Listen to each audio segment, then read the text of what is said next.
Escolas católicas realizam peregrinação ao Santuário Basílica Nossa Senhora da Piedade. A Arquidiocese de Belo Horizonte celebra Pentecostes.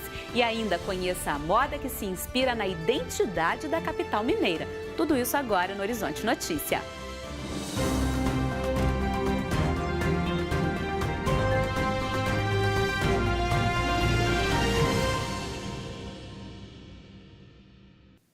Pelo terceiro ano, centenas de estudantes de escolas católicas da região metropolitana de Belo Horizonte se transformaram em peregrinos rumo à Casa da Padroeira de Minas. Crianças e jovens enfeitaram o Santuário Basílica Nossa Senhora da Piedade e receberam a bênção do arcebispo Dom Valmor.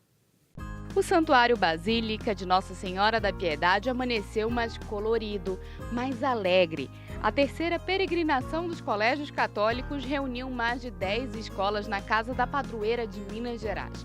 Essa turminha acordou cedo, enfrentou o frio e estava numa animação. As músicas na ponta da língua. Ressuscitou, ressuscitou.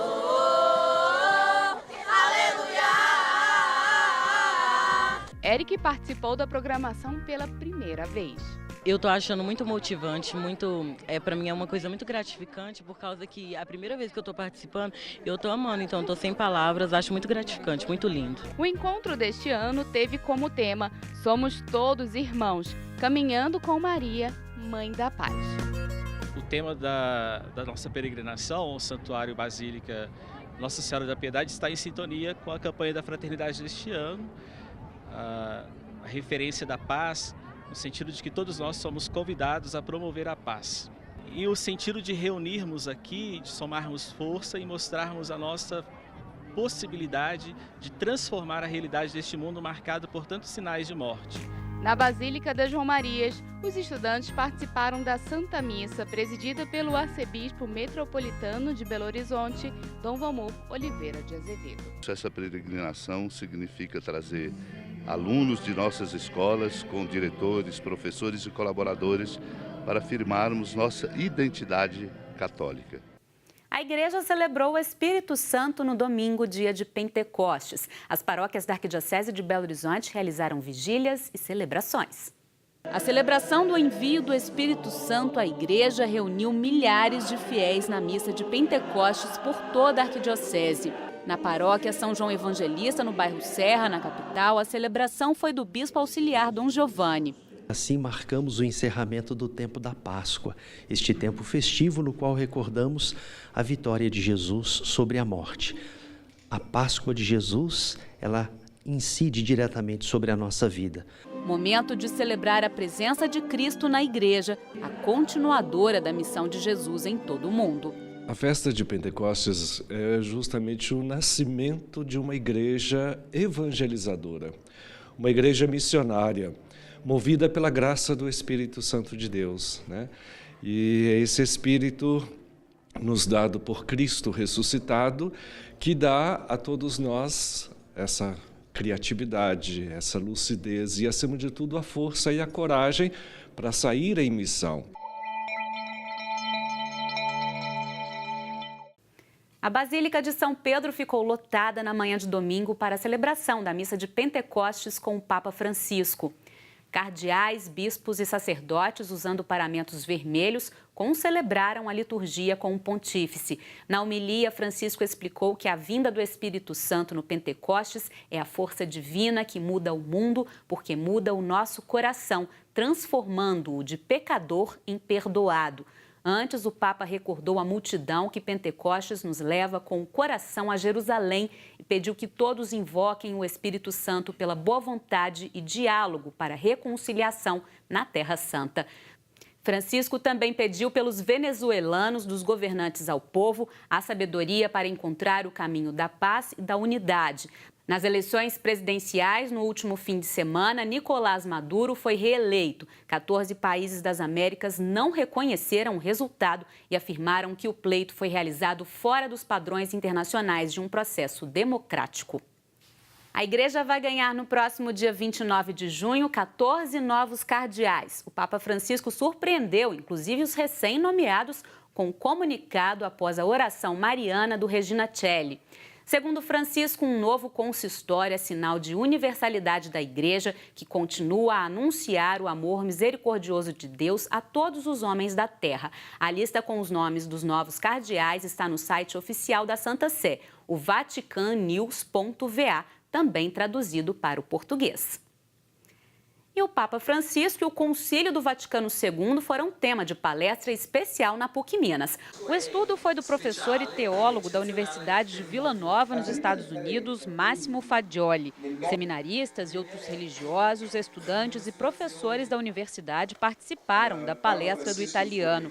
O historiador analisou a Igreja do século XXI e os desafios de se conduzir o catolicismo no mundo globalizado e após o Concílio do Vaticano II, evento marcante da nova era da Igreja, que representou uma ruptura com o passado do catolicismo, como o historiador também mostra em um de seus livros, Vaticano II, A Luta pelo Sentido. O concílio trouxe mudanças importantes como a celebração das missas nas línguas de cada país e a melhoria nas relações entre as religiões no mundo moderno. Máximo analisou ainda a condução dessa nova igreja pelo Papa Francisco. Quindi lui ha un rapporto diverso. Segundo o professor, não é possível compreender o Papa sem entender o concílio. O primeiro Papa não europeu e jesuíta tem um pontificado especial e uma linha de pensamento menos inflexível sobre o Concílio do Vaticano II, que é presente integralmente no ministério de Francisco. Questo è un aspetto importante. O professor também fez uma análise sobre a importância da diversidade e da riqueza cultural da Igreja na América Latina e no Brasil.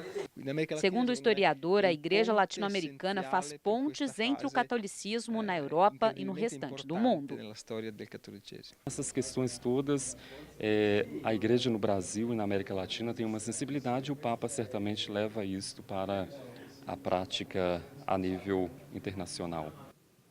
Quem vai participar das caravanas para a 16ª edição da Torcida de Deus precisa ficar atento a algumas orientações.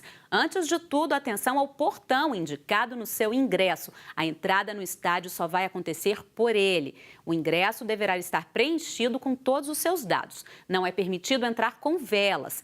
Os bares no interior do estádio irão funcionar e quem quiser estacionar no Mineirão, ele disponibiliza 2.300 vagas. O valor cobrado para permanência é de R$30. Todas as informações sobre a Torcida de Deus estão no site arquidiocesebh.org.br ou pelo telefone 31 3269 3100. Aprofundar o estudo sobre o dízimo na vida pessoal, nas comunidades paroquiais e na igreja como um todo. Essa é a proposta do livro sobre a pastoral do dízimo, lançado nesta semana em Belo Horizonte. Confira com Ana Flávia de Oliveira. O livro Pastoral do Dízimo, Roteiros para Reunião e Formação das Equipes do Dízimo, é um guia para ajudar membros de pastorais na estruturação do trabalho nas paróquias. Muitas vezes, nas reuniões de pastoral do dízimo, as pessoas levavam muitas questões práticas do dia a dia de uma paróquia, mas não havia aquela formação, um estudo mais aprofundado sobre um documento da igreja, algo que pudesse falar sobre as diretrizes do dízimo, alguma orientação da igreja sobre o dízimo. Entre os assuntos abordados na publicação está o modo como as pessoas relacionam o dízimo com o dinheiro, a economia e o consumismo. As 3 dimensões da contribuição também são esclarecidas. O nosso trabalho, o trabalho que eu apresento, não enfoca o dízimo apenas nas suas dimensões eclesial, religiosa, missionária, mas eu subdivido o livro em várias dimensões. A palavra, a pessoa, a comunidade eclesial, a sociedade. No Brasil, a Igreja Católica optou ter o dízimo como uma forma de investimento na ação evangelizadora. Por isso, a contribuição não tem um valor pré-determinado. A questão dos 10% é abordada a partir da passagem bíblica que diz que a quantidade a ser ofertada, a ser doada, é a medida do coração. Então, o coração é que vai dar a porcentagem a ser doada em relação ao dízimo. Desenvolver crianças e jovens com base em valores como a honra, o trabalho em equipe e a vida ao ar livre são alguns dos objetivos do escotismo. Você vai conhecer um pouco mais sobre essa filosofia com o repórter André Cristino, que nos apresenta o grupo escoteiro que tem sede na paróquia de Nossa Senhora das Graças e Medalha Milagrosa, na capital. Os lobinhos são sinceros. No começo eu não quero vir, mas depois eu gosto de ficar aqui. E não é difícil entender por que o grupo escoteiro conquista as crianças. As brincadeiras e as ensinações que ele faz. Aqui eles são estimulados o tempo todo a desenvolverem atenção, habilidades e o trabalho em grupo. O escoteiro ele trabalha em 5 pilares, que é o físico, o intelectual, o social, afetivo e o espiritual.